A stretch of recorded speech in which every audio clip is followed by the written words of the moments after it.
Tu veux savoir quel smartphone vaut vraiment le coup pour le Black Friday cette année? Alors reste bien jusqu'au bout, j'ai testé les 10 modèles les plus intéressants et je les ai classés du plus faible au meilleur. On commence avec l'entrée de gamme la plus accessible de notre classement, le Poco C85. Ce n'est clairement pas un modèle haut de gamme. Mais si tu cherches juste un smartphone simple à petit prix, il pourrait bien faire l'affaire, il se place en dernière position. Mais même la 10e place mérite d'être mentionnée. Ce que tu obtiens, c'est un énorme écran de 6,9 pouces et une batterie ultra endurante de 6000 mAh.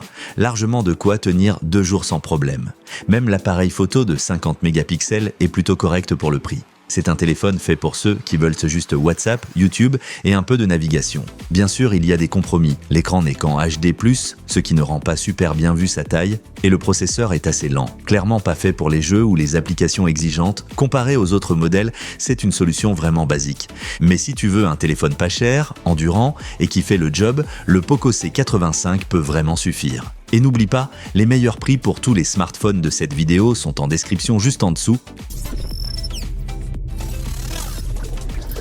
En 9e place, on retrouve le Redmi 15C avec la 5G. C'est une légère amélioration par rapport au Poco, surtout grâce à la compatibilité 5G. Tu restes donc à jour côté connexion mobile. Mais alors, que vaut-il vraiment? La batterie est toujours excellente, 6000 mAh, pas besoin de s'inquiéter. Et 256 Go de stockage, c'est franchement impressionnant pour un téléphone d'entrée de gamme. L'appareil photo reste à 50 mégapixels et l'écran propose aussi un taux de rafraîchissement de 120 Hz pour une navigation fluide. Malgré tout, seulement 4 Go de RAM et un écran HD+, ce n'est pas super rassurant pour le futur. Le multitâche peut vite devenir frustrant et l'écran manque de netteté. On sent bien ici aussi, c'est un modèle de base, ni plus ni moins, mais si tu veux un smartphone avec beaucoup de stockage, de la 5G et une autonomie en béton, le Redmi 15C reste un bon plan. Et si la vidéo te plaît jusqu'ici, n'hésite pas à liker et à t'abonner, il y a plein d'autres bons plans tech à venir sur la chaîne.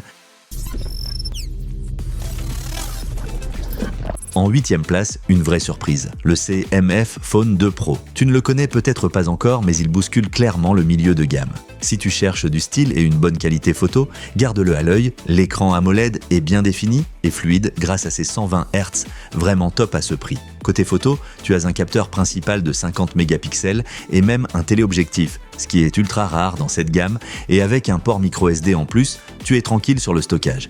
Évidemment, ce n'est pas un monstre de puissance, le processeur est bon, mais pas fait pour les gros jeux. Côté résistance, on est à un simple IP54, ça protège un peu, mais pas plus. Pas de recharge sans fil non plus. Si tu veux un téléphone stylé, avec de belles photos et un design épuré, sans te ruiner, ce CMF est une super option. En 7e position, on a le Poco M7 Pro, le roi du rapport qualité-prix chez Xiaomi. Tu en as vraiment beaucoup pour ton argent, avec la 5G, un écran AMOLED et une grosse batterie. L'écran 120 Hz est super agréable à l'œil, surtout pour cette gamme. L'autonomie est bonne et la caméra avec stabilisation optique assure des clichés nets. Il propose même une certification IP64, assez rare dans cette catégorie. Mais attention, pas de capteur ultra grand angle ni de performance haut de gamme. Ce n'est pas un modèle pour les gamers exigeants. Et il y a quelques applis préinstallées qu'on n'a pas forcément demandé. Mais dans l'ensemble, si tu veux un bon téléphone pour tout faire au quotidien, le Poco M7 Pro est un excellent choix. Les choses sérieuses commencent avec la 6e place, le Realme 12 Plus 5G. Ce n'est pas un simple milieu de gamme, c'est un appareil qui flirte avec le haut de gamme, à un prix très raisonnable. Tu as un bel écran AMOLED fluide, une caméra stabilisée et un processeur qui tient bien la route. Et avec une charge rapide à 67 watts, tu ne perds pas de temps. Bon, il n'a pas de téléobjectif ni de vraie certification étanche, mais pour ce qu'il coûte, c'est vraiment une affaire. Si tu veux un smartphone 5G moderne, performant, sans casser ta tirelire, jette un œil au Realme 12 Plus. En 5e position, on retrouve le Pixel 10, compact, fluide, 100% Google. Si tu veux vivre l'expérience Android dans sa forme la plus pure, c'est exactement ce qu'il te faut. Petit mais costaud, c'est un téléphone ultra bien pensé. L'écran est net et lumineux, l'appareil photo est excellent comme toujours chez Google. Le téléobjectif fait vraiment la différence par rapport à beaucoup d'autres modèles et le support logiciel de 7 ans, c'est un énorme avantage si tu veux garder ton téléphone longtemps. Des points faibles? Oui, un peu. La batterie est correcte mais pas exceptionnelle et la recharge est un peu lente. Pas de port micro SD non plus, classique chez Google, mais si tu veux une interface épurée, des photos top et un format compact, le Pixel 10 est un choix incontournable.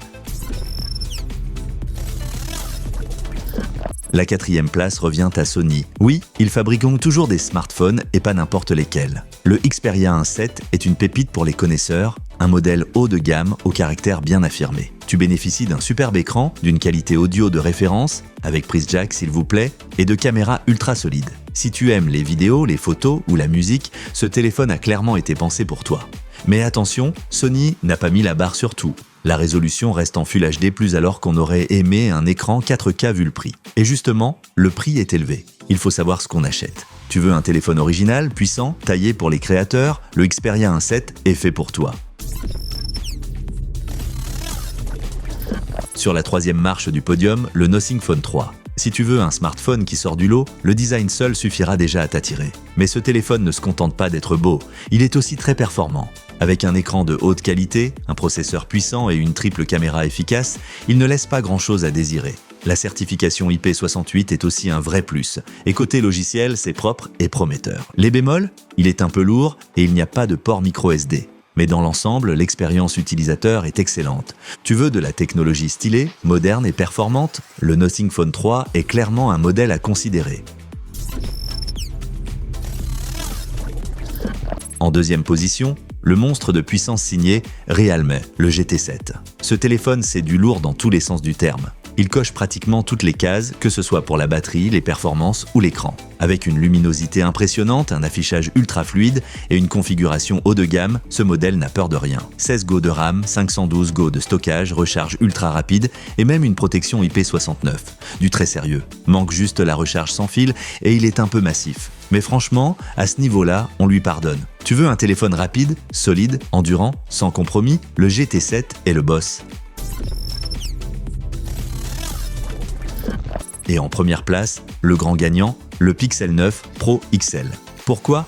Parce qu'il est tout simplement excellent dans tous les domaines. Des caméras incroyables, un support logiciel record, un design propre, tout y est. Tu profites d'un des meilleurs écrans du marché, d'une puissance haut de gamme et d'un appareil photo frontal de 42 mégapixels. 7 ans de mise à jour garantie, Google met la barre très haut. Il est un peu lourd et la recharge pourrait être plus rapide. Mais ces petits défauts ne pèsent pas bien lourd face à un tel ensemble. Si tu veux ce qui se fait de mieux aujourd'hui sur Android, c'est ici que ça se passe. Tu veux savoir quel smartphone vaut vraiment le coup? Regarde les modèles du top directement en description avec les meilleurs prix disponibles. Et pense à liker et t'abonner pour ne rater aucune de nos prochaines vidéos tech.